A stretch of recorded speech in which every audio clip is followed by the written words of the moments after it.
Hello నేను విశేషరావు. Software ఇంజనీర్లకు సంబంధించి రోజుకు ఒక రకమైనటువంటి ప్రమాదకరమైనటువంటి న్యూస్ బయటకు వస్తుంది. చాలా డేంజర్గా సాఫ్ట్వేర్ సంబంధించినటువంటి ఉద్యోగులు పరిస్థితి ఉంది అనేది వినిపిస్తుంది. లేటెస్ట్గా వస్తున్నటువంటి న్యూస్ ఏంటంటే అమెరికాలో ఇంటెల్ కంపెనీ 5,000 మంది ఉద్యోగులను ఒకే రోజు తీసేసింది. గత ఏడాది ఇదే రోజుల్లో 15,000 మందిని తీసేసింది. సహజంగా ఐటీకు సంబంధించి మాట్లాడేటువంటి వాళ్ళు ఏమంటారంటే semi conductors, chip designing, VLSI లాంటి మాడ్యూల్స్ నేర్చుకున్నటువంటి వాళ్ళకి కొంత స్థిరత్వం ఉంటుంది, మిగతా వాళ్ళకంటే కూడా వాళ్ళకి జాబ్ గ్యారంటీ ఉంటుంది అని చెప్పి ఒక అభిప్రాయం ఉంది. ఇప్పుడు ఇంటెల్ లాంటి కంపెనీ చిప్ డిజైనింగ్ అలాగే సెమీ కండక్టర్స్ని బేస్ చేసుకొని ఆ కంపెనీ ఉద్యోగులు పనిచేస్తూ ఉంటారు. వాళ్ళనే 5,000 మందిని ఒకేసారి తీసేసింది అమెరికాలో. ఆర్టిఫిషియల్ ఇంటెలిజెన్స్ మీద అన్ని కంపెనీలు కాన్సన్ట్రేషన్ చేస్తున్నాయి. జూకర్బర్గ్ చెప్పినా, సత్య నాదెల్ల చెప్పినా, ఎలన్ మాస్క్ చెప్పినా, వీళ్ళు ఎవరు చెప్పినా సరే రాబోయేటువంటి రోజుల్లో 40 నుంచి 60% ఉద్యోగులు మేము తీసేస్తామని చెప్తున్నారు. సరిగ్గా ఇంటెల్ కూడా అదే చేసింది. ఇప్పుడు 20% మంది ఎంప్లాయీస్ని తీసేయడానికి ఆ కంపెనీ సిద్ధమైంది. ఆల్రెడీ అఫీషియల్గా ఆ కంపెనీ సీఈఓనే చెప్తున్నారు 20% మంది ఉద్యోగుల్ని మేము తీసేదలుచుకున్నాం, ఖర్చులు తగ్గించుకోదలుచుకున్నాం. ఆదాయం తగ్గింది కాబట్టి ఖర్చులు తగ్గించుకోవడం తప్ప మరో మార్గం లేదు, కాబట్టి మేము 20% ఎంప్లాయీస్ని తీసేస్తున్నాం అని చెప్పి అఫీషియల్గా లేటెస్ట్గా అమెరికాలో అనౌన్స్ చేశారు. ఇక ఇన్ఫోసిస్ అదే బాటన ఉంది, క్యాప్జెమిని అదే ఉంది, అలాగే గూగుల్ అదే బాటలో నడుస్తుంది, అమెజాన్ అదే బాటలో నడుస్తుంది, ఐబిఎం అదే బాటలో నడుస్తుంది. పేరు మోసినటువంటి ఐటీ దిగ్గజ కంపెనీలన్నీ ఇదే మార్గంలో నడుస్తున్నాయి. దానికి కారణం ఏంటంటే ఇది ట్రాన్స్మిషన్ పీరియడ్. ఆర్టిఫిషియల్ ఇంటెలిజెన్స్ వైపు కంపెనీలన్నీ కూడా కన్వర్ట్ అవుతూ ఉన్నాయి. ఇప్పుడున్నటువంటి క్లాసిక్ కంప్యూటర్స్లో పనిచేసేటువంటి ఉద్యోగులు వాళ్ళకి అవసరం లేదు. రాబోయేటువంటి రోజుల్లో ఆర్టిఫిషియల్ ఇంటెలిజెన్స్ తోటి నడిచేటువంటి వాళ్ళే మాత్రమే రావాలి. వాళ్ళకి ఆర్టిఫిషియల్ ఇంటెలిజెన్స్ రీసెర్చ్ ఇంజనీర్లకి ఏడాదికి 800 కోట్ల రూపాయలు పెట్టి జూకర్బర్గ్ డైరెక్ట్గా ఇంటర్వ్యూ చేసి ఎంప్లాయీస్ని తీసుకుంటున్నారు అని చెప్పి ఇప్పుడు న్యూస్. అలాగే వాళ్ళు మెటాలో ఎలివేట్ అని వాళ్ళు చాలామందిని ఎలివేట్ చేస్తున్నారు ఆ కంపెనీ నుంచి. ఈవెన్ మేనేజర్ లెవెల్లో వాళ్ళు కూడా తీసేస్తున్నారు. ఇంటర్న్లో కూడా వైస్ ప్రెసిడెంట్నే తీసేశారంట లేటెస్ట్గా వస్తున్నటువంటి న్యూస్ ప్రకారం అయితే. సో ఏఐ కొలువులు ఎక్కువగా ఉన్నాయి ఉద్యోగాలు, ఏఐకి సంబంధించిన ప్యాకేజీలు కూడా ఎక్కువగా ఉన్నాయి. దీనికి సంబంధించి జూకర్బర్గ్ ఏమంటున్నారు, మెటాలో ఉన్నటువంటి పరిస్థితి ఏంటి అనేది ఒకసారి మనం చూద్దాం. వాళ్ళేమో ఇన్వెస్ట్ 12 లక్షల కోట్ల రూపాయలు ఇన్వెస్ట్ చేస్తున్నారంట. ఇది వెనకబడిపోతున్నాం అనేటువంటి ఉద్దేశంతో ఫేస్బుక్ వాళ్ళకి మెటాకి సంబంధించి. మిగతా ఓపెన్ ఏఐ కానీ ఇవన్నీ చాలా స్పీడ్తో పోతున్నాయి, డీప్ టెక్ ఇవన్నీ కూడా చాలా స్పీడ్గా వెళ్ళిపోతున్నాయి. వాటితోటి మనం పరిగెట్టలేకపోతున్నాము. కాబట్టి మనం వాటితో పరిగెత్తాలంటే ఇన్వెస్ట్మెంట్ ఎక్కువ చేసి ఎంప్లాయీస్ని ఎక్కువ మందిని డిప్లాయ్ చేసుకోవాలి, ప్యాకేజీలో హైయెస్ట్ ఇచ్చేసేయాలి ఆర్టిఫిషియల్ ఇంటెలిజెన్స్లో ఉండేటువంటి రీసెర్చ్ ఇంజనీర్లకి అని చెప్పి భావిస్తూ జూకర్బర్గ్ 12 లక్షల కోట్ల రూపాయలు ఇన్వెస్ట్ చేయడానికి సిద్ధమయ్యాడు.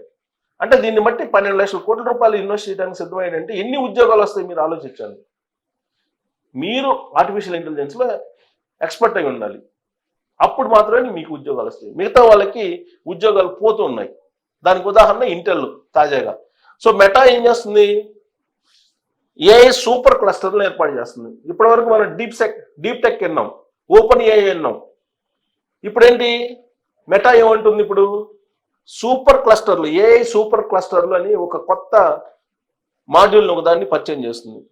ఇది హై స్పీడ్ 1341 మెగావాట్ల సామర్థ్యంతో ఈ క్లస్టర్లని డిజైన్ చేస్తున్నారు. దీనికి సంబంధించి ఇంటర్నేషనల్గా ఒక పెద్ద చర్చ నడుస్తుంది దీని మీద. దాదాపు 5 గిగావాట్లతోటి హైపీరియన్ క్లస్టర్లు ఓపెన్ ఏఐ, యాపిల్, ఆంథ్రోపిక్ వంటి పెద్ద సంస్థల నుంచి టాలెంట్ పర్సన్స్ని తీసుకుంటున్నారు. దానికోసం నియామకాల కోసం 1,20,000 కోట్ల రూపాయల ఒప్పందాలు జరిగాయంట. ఏఐ రంగంలో ఇప్పటికే దూసుకుపోతున్న ఓపెన్ ఏఐ డీప్సీక్ వంటి వాటికి మరింత గట్టి పోటీ ఇచ్చేందుకు ఫేస్బుక్ వ్యవస్థాపకుడు మెటా సీఈఓ జూకర్బర్గ్ భారీ ప్రణాళికలు రచించారు. లక్షల కోట్ల ఖర్చుతో భారీ ఏఐ సూపర్ క్లస్టర్ల నిర్మాణానికి నడుం బిగించారు. ప్రొమేథియస్ పేరుతో వచ్చే ఏడాది నాటికి 1341 మెగావాట్ల ఏఐ సూపర్ క్లస్టర్లను ఏర్పాటు చేయనున్నట్లు ప్రకటించారు. ఆ తర్వాత క్రమంగా శక్తిని పెంచుకుంటూ పోయి కొన్నేళ్ల తర్వాత 5000 గిగావాట్ల హైపీరియన్ సూపర్ క్లస్టర్లను నిర్మించున్నట్టు వెల్లడించారు. ఇందుకు ఏమిటి ఈ సూపర్ క్లస్టర్లు? వీటి వల్ల ఉపయోగం ఏంటంటే కృత్రిమ మీద ఎలా పనిచేస్తుందో ముందు తెలుసుకోవాలి. సాధారణంగా మనం గూగుల్లో ఏమైనా ఒక ప్రశ్న అడుగుతాం అనుకోండి, సమాధానం తెలుసుకోవాలంటే సెర్చ్ చేసి వచ్చినటువంటి సమాచారాన్ని అందరినీ ఒక్కొక్కటిగా మనం స్క్రోల్ చేసి పనికొచ్చే డేటాని తీసుకొని దాన్ని క్రోడీకరిస్తే కానీ మన పని పూర్తి కాదు.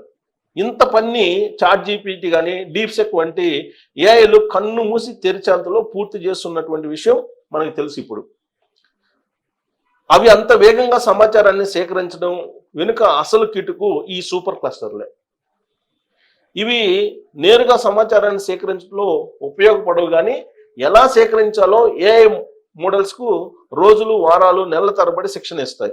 ఇంత శిక్షణ ఇవ్వడం మనుషులకు సాధ్యం కాదు కాబట్టి ఈ సూపర్ క్లస్టర్లను వినియోగిస్తారు. అలా డీప్సీక్ ఏఐ మోడళ్లకు శిక్షణ ఇవ్వడానికి ఉపయోగిస్తున్న సూపర్ క్లస్టర్ సామర్థ్యం ఎంతో తెలుసా? కేవలం 12 నుంచి 14 మెగావాట్లు. చాట్‌జీపీటీకి శిక్షణ ఇవ్వడానికి ఉపయోగిస్తున్న సూపర్ క్లస్టర్ సామర్థ్యం 300 నుంచి 500 మెగావాట్లు. దానికి దాదాపుగా 2.5 రెట్ల అధిక సామర్థ్యంతో ఏకంగా 1341 మెగావాట్ల సామర్థ్యం కలిగిన సూపర్ క్లస్టర్లను ఏర్పాటు చేయడానికి మెటా సిద్ధమవుతుంది. అంత శక్తివంతమైనదో మనం అర్థం చేసుకోవచ్చు. అందున అది ఆరంభం మాత్రమే. మెటా ప్రణాళికలో తుది ప్రాజెక్ట్ అక్షరాల 5 గిగావాట్ల సామర్థ్యం గల సూపర్ క్లస్టర్ నిర్మాణం. అంటే ప్రొమేథియస్ కన్నా దాదాపు 5 రెట్ల అధిక సామర్థ్యం. అందుకే టెక్ ప్రపంచం అంతా ఈ ప్రాజెక్టు వైపు ఆసక్తిగా చూస్తుంది. సరే, ఉద్యోగ అవకాశాలు ఏంటి? ఈ భారీ ప్రాజెక్టు కోసం భారీగా పెట్టుబడులు పెట్టడం పైనే కాదు, అంతే భారీ స్థాయిలో ఏ రంగంలో ప్రతిభావంతులు నియమించుకోవడం పైన మెటా దృష్టి సారించింది. నియామకాల కోసం ఆ సంస్థ ఇటీవలే స్కేల్ ఏఐ సంస్థతోటి $14 బిలియన్, అంటే మన కరెన్సీలో 12 లక్షల కోట్ల ఒప్పందం కుదుర్చుంది ఎంప్లాయీస్ కోసం. అలాగే ఈ ప్రాజెక్టు నిర్వహణ కోసం మెటా సూపర్ ఇంటెలిజెన్స్ ల్యాబ్స్ అనే సంస్థను స్థాపించింది. ప్రపంచ ప్రఖ్యాత ఏఐ పరిశోధకులు, ఇంజనీర్లను ఆ సమస్యలకు తీసుకుంటుంది. స్కేల్ ఏఐ సీఈఓ అలెగ్జాండర్ వాంగ్, గిట్ హబ్ మాజీ చీఫ్ నాట్ ఫ్రెడ్మన్ వంటి వారిని ఇప్పటికే ఆ సంస్థలు నియమించుకున్నారు. యాపిల్, ఆంథ్రోపిక్, ఓపెన్ ఏఐ వంటి పెద్ద సంఖ్యలో ప్రతిభావంతులను చేర్చుకునేందుకు ప్రయత్నాలు చేస్తున్నారు. అత్యుత్తమ ప్రతిభావంతులకు 850 కోట్ల దాకా ప్యాకేజీలు కూడా ఆఫర్ చేస్తున్నారు. ఇది మెటా న్యూస్. ఒకవైపు మెటా ఊరిస్తూ ఉంది, ఓపెన్ ఏఐ ఉద్యోగాలు ఇస్తాము రాబోయేటువంటి రోజుల్లో భారీ ప్యాకేజీలతో అని చెప్పి. ఇంకొక వైపు ఏమో సెమీ కండక్టర్స్ చిప్ డిజైన్కి సంబంధించినటువంటి ఇంటెల్ మాత్రం ఉద్యోగాలను తొలగించేస్తూ ఉంది. కాబట్టి మీరు ఉద్యోగంలో నిలబడాలంటే, ఉద్యోగం కావాలంటే ఆర్టిఫిషియల్ ఇంటెలిజెన్స్లో మీరు ఎక్స్పర్ట్ అయి ఉండాలి. లేదంటే భవిష్యత్తులో సాఫ్ట్వేర్ రంగంలో నిలబడడం అనేది కష్టము. సో అమెరికాలో ఇంటెల్ చేస్తున్నటువంటి పని, ఫేస్బుక్ చేస్తున్నటువంటి పని నేను మీకు ఎక్స్ప్లెయిన్ చేశాను. దీన్ని విన్న తర్వాత మీకేమనిపిస్తుంది? ట్రోల్ చేయొచ్చు. Thank you.